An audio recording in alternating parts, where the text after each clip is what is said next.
my channel. I do not know why you are here, but I am grateful, so thank you for showing up once again.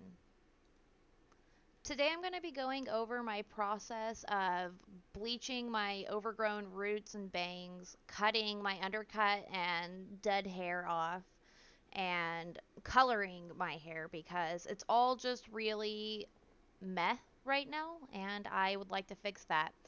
I am tying it up into 4 parts because I don't know. I just decided 4 was a good number, and I am going to be um, putting cholesterol all around the edges of anything I don't plan on bleaching, partially to protect that hair, partially to protect my scalp. But before I go any further, I really feel like I need to say I am not a professional.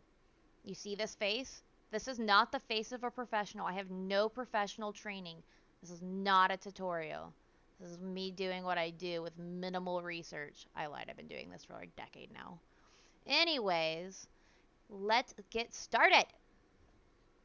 I don't have any brand loyalty, but today we are using pretty much everything Ion for my bleaching process. I'm using Ion's Color Brilliance powder lightener with their sensitive scalp 30 volume developer because I have a sensitive scalp. It's not, you can tell it's Ion, but it's not focusing. Anyways, let's mix it up. Now I shall use my powers of super speed time travel to speed up the whole process. I wish it worked like this in real life because it is a genuine 4 to 6 hour like session every single time I do my hair, even if I'm just dyeing it.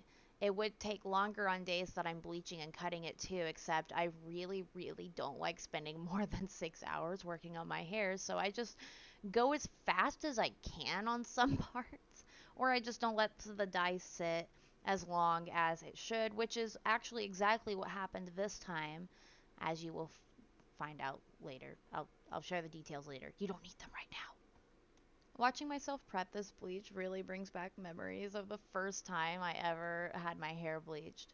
I can't remember how old I was, but it was 12 or younger, and I wanted red hair. And my mother was being very supportive, so she took me to Sally's and let me pick stuff out. And I had picked out this red dye for dark hair because I have dark brown hair naturally. Um, my mother, I don't necessarily think read the box or didn't understand that I wanted a more natural red hair color. Also grabbed bleach and then assisted me with the whole process, bleaching and dyeing my hair. We were both shocked when it came out literally fire engine red, the brightest shade of red I could possibly imagine. And anytime I think about this, I just think about it. Did my mother not read the box? I read the box, but I just trusted her. I, is this a lesson not to trust your elders? No. Uh, the thing is that's not even necessarily the worst hair dye story I have or hair disaster story I had because I actually rocked that fire engine red hair until it faded out. I was going to tell you what I did with my hair right after I had the fire engine red um, do, but I think it would be more interesting to talk about my very first major haircut. When I was 9 or 10 or 11, I don't remember. I was very young. I had just recently moved up north with my mother, and I just had it in my head that I wanted a cool hairstyle. I just was one of those kids that wanted to be unique. I really wanted to feel cool, and the best way to feel cool was to be different. Except that's also how I got bullied, so backfired on me. Anyways, I convinced my mom to give me this haircut that I think is called the Chelsea, but I don't know. Basically, my hair all around the back of my head was only about an inch long, except for about an inch wide of my bangs. Like, some bangs were extremely long, framed my chin. And then not only did I convince her to let me have this haircut that my friend's mother gave me, I convinced her to let me dye said haircut. So I had this reverse mullet going on. And then I had hot pink cheetah leopard spots in my hair. And I am not even the slightest bit embarrassed about that. Like, I had this brown reverse mullet with hot pink leopard stripes. The hot pink spots in my hair were only temporary though, so they washed out pretty quickly, and my hair grew really fast.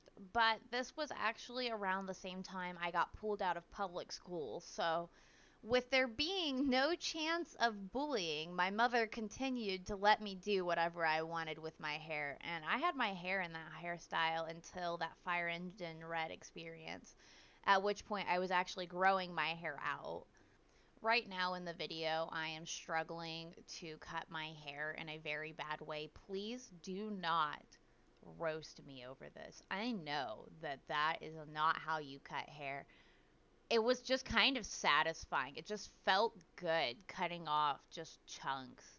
It felt nice. Just the motion and the like feeling of the hair falling. I don't know. I would have cut all my hair off. I have that too much gene, that Jenna Marbles too much gene. I never gave it up, and my hair would be all the way down. That's actually what I'm telling you right now in the video, that I didn't let myself speak for myself because the audio in the bathroom is awful, as well as the lighting. If you didn't notice, the lighting is horrible and I couldn't do anything about it. So hopefully you can forgive me for this. My goal was to cut it to length at, like in a straight angle, and then to like texture it, but then I just kind of gave up. I'm not even gonna lie, I just straight up gave up on the texturing. I was like, it looks fine straight. So you're just gonna watch me struggle to do that while I tell you what I did after I dyed my hair fire engine red. I don't remember if I already said this, but shortly after the red hair faded, I decided that it was time to cut my hair to a different style again, because just like now, I don't know. My hair can't stay in the same style for more than a year. I just kind of cut it or grow it out or cut it again. And it's just, I decided I needed that change again. I got the itch, and I convinced my mother to let me have a mohawk. Wasn't hard. We had a hairdresser friend that did all of our haircuts for basically free. Our parents would watch her kids. She was a family friend, like just like everybody kind of got along. And so she gave us like free haircuts, and so she gave me this really nice mohawk, and I wore it down 100% of the time, except for a few times less than five. I put my mohawk up less than 5 times. So was it a waste of a haircut? No. Downhawks look dope. Was it not fully worth it?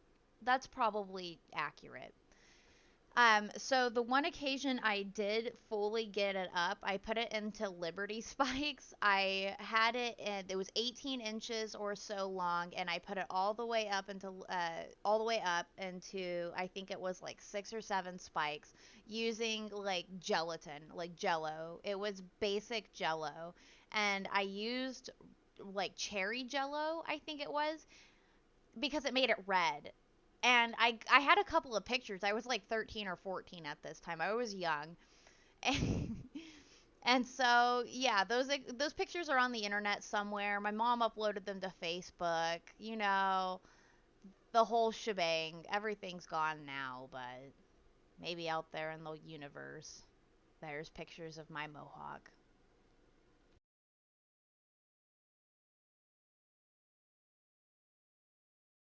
Snap back to reality. That's all my hair that I just cut off my head. I think I also had already clipped off using my wall, just my undercut, so sorry if I didn't show that to you. It's never gonna happen. For my hair dye, I use Argon Oil, one and only. I use pure purple, pastel lilac, and midnight blue. Um, I kind of mix the colors together to get the colors I want. And I also touch my hair up every month. I don't let my hair fade down to pink too much. I like to keep the blue tones. Also, I look really freaking cute right now just with this haircut. Like, I could have just left my hair like this and felt cute, but I didn't. I dyed it.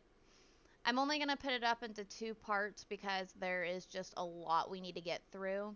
I'm going to start at the back with the freshly left patch, the new patch to my undercut. In case you're wondering, it actually is a really big struggle to dye your hair by yourself.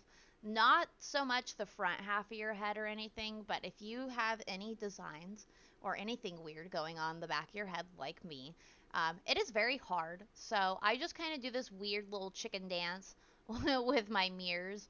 I have another mirror on the floor that was on the back of the door, but it's actually right in front of me in this shot. So I have the big mirror, the little mirror, and then a floor mirror. But the floor mirror is just I cannot get it into a good spot, so I'm just struggling with my little mirror and the one on the over the sink. But once I get past the little triangle in the back, a lot of this is just pin it up, put a bunch of dye in it.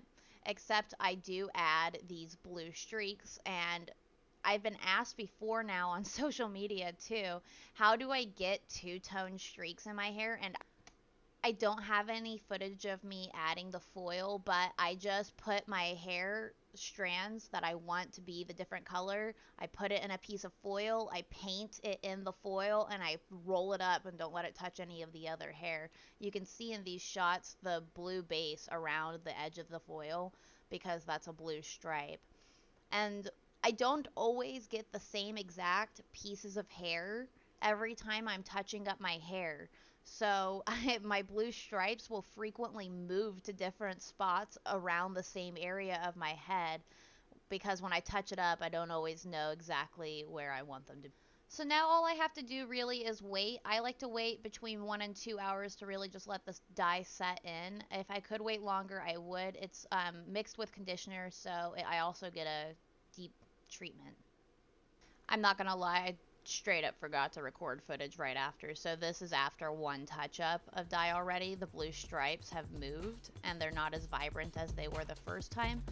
But all of my hair is a nice vibrant purple and I love it. Thanks for watching.